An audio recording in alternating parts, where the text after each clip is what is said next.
अस्सलाम वालेकुम। यार ਅਸੀਂ ਲੋਕ ਨਾ ਹਮੇਸ਼ਾ ਮਤਲਬ ਕਿਸੇ ਕੰਮ ਦੇ ਵਿੱਚੋਂ ਕਿਸੇ ਚੀਜ਼ ਤੋਂ ਨਾਕਾਮੀ ਹੁੰਦੀ ਹੈ ਨਾ ਸਾਨੂੰ, ਤੇ ਅਸੀਂ ਨਾ ਬਹੁਤ ਬਹੁਤ ਜਲਦੀ ਨਾ ਅਸੀਂ ਦਿਲ ਤੇ ਲਾ ਲੈਂਦੇ ਕਿ ਯਾਰ ਅਸੀਂ ਨਾ ਨਾਕਾਮ ਹੋ ਗਏ ਹਾਂ ਤੇ ਅਸੀਂ ਹੁਣ ਕੁਝ ਕਿਸੇ ਕੰਮ 'ਚ ਕਾਮਯਾਬ ਨਹੀਂ ਹੋ ਸਕਦੇ ਔਰ ਨਾ ਅਸੀਂ ਮਤਲਬ ਕਿ ਅੱਗੇ ਵੱਧ ਸਕਦੇ ਹਾਂ। ਇਹ ਸਾਡੀ ਨਾ ਗਲਤ ਸੋਚ। ਜਦੋਂ ਵੀ ਇਨਸਾਨ ਤੇ ਇੱਕ ਮੁਸ਼ਕਲ ਆਉਂਦੀ ਹੈ ਨਾ, ਉਹ ਅਗਲੇ ਮਤਲਬ ਮਨ ਵਾਸਤੇ ਤੁਹਾਨੂੰ ਨਾ ਮਜ਼ਬੂਤ ਕਰਦੀ ਆ।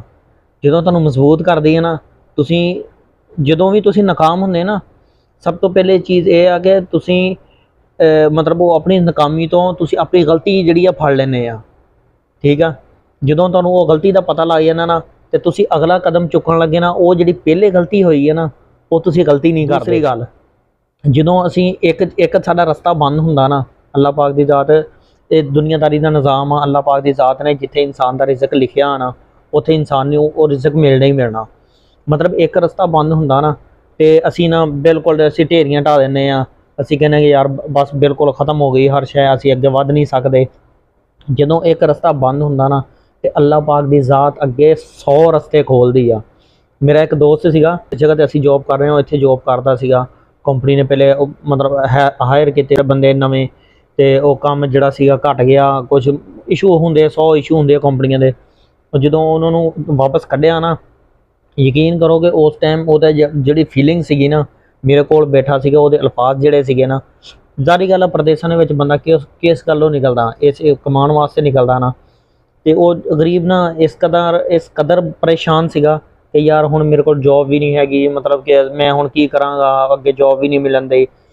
ਉਹ ਅੱਲਾ ਦੀ ਕਰਨੀ ਐਸੀ ਹੋਈ ਕਿ ਉਹ ਬਾਹਰ ਯਾਰ ਦੋਸਤ ਉਹਦੇ ਹੈਗੇ ਸੀਗੇ, ਉਹਨਾਂ ਨੂੰ ਕੀਤਾ। ਉਹ ਇੱਧਰੋਂ ਯਾਨੀ ਕਿ ਟਾਈਮ ਪੂਰਾ ਹੋਣ ਤੋਂ ਪਹਿਲੇ ਅੱਲਾਹ ਪਾਕ ਦੀ ਜ਼ਾਤ ਨੇ ਉਹਦੀ ਜੋਬ ਲਾਤੀ ਉੱਥੇ।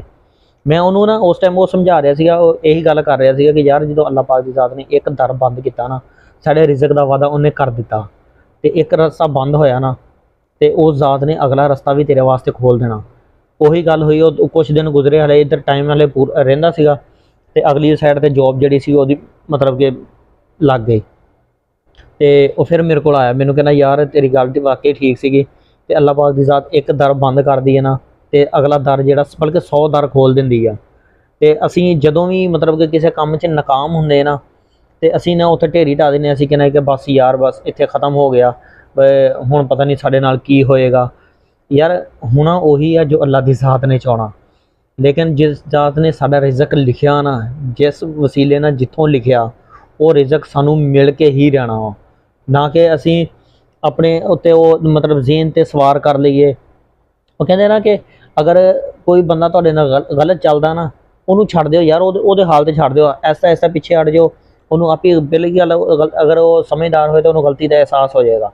ਅਗਰ ਤੁਹਾਨੂੰ ਉਹਨੂੰ ਤੁਹਾਡੀ ਜ਼ਰੂਰਤ ਹੋਈ, ਅਗਰ ਤੁਹਾਨੂੰ ਉਹਨੂੰ ਤੁਹਾਡੀ ਜ਼ਰੂਰਤ ਨਾ ਹੋਈ, ਉਹ ਕਦੀ ਵੀ ਤੁਹਾਡੇ ਪਿੱਛੇ ਵਾਪਸ ਨਹੀਂ ਆਏਗਾ। ਇਸ ਤੋਂ ਵਾਹਿਦ ਅੱਲਾ ਦੀ ਜ਼ਾਤ ਆ ਕਿ ਜਿਹਦੇ ਮਤਲਬ ਕਿ ਅਸੀਂ ਇੰਨੀਆਂ ਨਾਫਰਮਾਨੀਆਂ ਕਰਦੇ ਹਾਂ, ਤੇ ਫਿਰ ਵੀ ਅਸੀਂ ਉਸ ਜ਼ਾਤ ਨੂੰ ਜਦੋਂ ਵੀ ਪੁਕਾਰਦੇ ਹਾਂ ਨਾ, ਉਹ ਕਹਿੰਦੇ ਨੇ ਕਿ 70 ਮਾਵਾਂ ਤੋਂ ਜ਼ਿਆਦਾ ਪਿਆਰ ਕਰਨ ਵਾਲੀ ਉਹ ਜ਼ਾਤ ਆ। ਤੇ ਫਿਰ ਯਾਰ ਸਾਨੂੰ ਤਨਹਾ ਕਿਸ ਤਰ੍ਹਾਂ ਛੱਡ ਸਕਦੀ ਆ। ਸਾਨੂੰ ਉਸ ਜ਼ਾਤ ਦੇ ਨਾਲ ਹਮੇਸ਼ਾ ਜੁੜ ਕੇ ਰਹਿਣਾ ਚਾਹੀਦਾ, ਤੇ ਜਦੋਂ ਵੀ ਮਦਦ ਮੰਗਣੀ ਚਾਹੀਦੀ ਨਾ ਕਿ ਅਸੀਂ ਇਨਸਾਨਾਂ ਕੋਲੋਂ ਮੰਗੀਏ, ਉਸ ਜ਼ਾਤ ਕੋਲੋਂ ਮੰਗਣੀ ਚਾਹੀਦੀ ਆ। ਉਹ ਜ਼ਾਤ ਸਾਡੇ ਵਾਸਤੇ ਬਿਹਤਰ ਕਰਨ ਵਾਲੀ ਆ, ਔਰ ਬਿਹਤਰ ਸਾਡੇ ਵਾਸਤੇ ਹੱਲ ਕੱਢਣ ਵਾਲੀ ਆ, ਤੇ ਸਾਡਾ ਰਿਜ਼ਕ ਉਹਨੇ ਜਿਹੜਾ ਲਿਖ ਦਿੱਤਾ ਉਹ ਸਾਡੇ ਤੱਕ ਪਹੁੰਚਾਉਣ ਵਾਲੀ ਆ। ਅੱਜ ਦੀ ਮੇਰੀ ਵੀਡੀਓ ਇੱਥੇ ਤੱਕ ਆ। ਅਗਰ ਮੇਰੀ ਕੋਈ ਗੱਲ ਅੱਛੀ ਲੱਗੀ ਨਾ, ਤੁਹਾਨੂੰ ਇੱਕ ਜ਼ਰੂਰ ਕਰ ਦੇਣਾ ਅਗਰ ਕੋਈ ਗੱਲ ਅੱਛੀ ਲੱਗੀ ਆ। ਅਗਰ ਮੇਰੀ ਕੋਈ ਗੱਲ ਗਲਤ ਲੱਗੀ ਆ, ਤੇ ਕਮੈਂਟਸ ਦੇ ਵਿੱਚ ਮੈਨੂੰ ਯਾਰ ਆਹ ਗੱਲ ਤੋਂ ਗਲਤ ਕੀਤੀ ਆ, ਤੇ ਮੈਂ ਇਨਸ਼ਾਅੱਲਾ ਨੈਕਸਟ ਉਹ ਗਲਤੀ ਨੂੰ ਸੁਧਾਰਨ ਦੀ ਕੋਸ਼ਿਸ਼ ਕਰਾਂਗਾ। ਤੇ ਬਾਕੀ ਚੈਨਲ ਨੂੰ ਸਬਸਕ੍ਰਾਈਬ ਜ਼ਰੂਰ ਕਰ ਦੇਣਾ, ਤੇ ਵੀਡੀਓ ਅੱਛੀ ਲੱਗੇ ਤੇ ਆਪਣੇ ਯਾਰਾਂ ਦੋਸਤਾਂ ਦੇ ਵਿੱਚ ਸ਼ੇਅਰ ਜ਼ਰੂਰ ਕਰਨਾ। ਤੇ ਅੱਜ ਦੀ ਵੀਡੀਓ ਇੱਥੇ ਤੱਕ। ਅੱਲਾ ਹਾਫਿਜ਼। ਪਾਕਿਸਤਾਨ ਜ਼ਿੰਦਾਬਾਦ।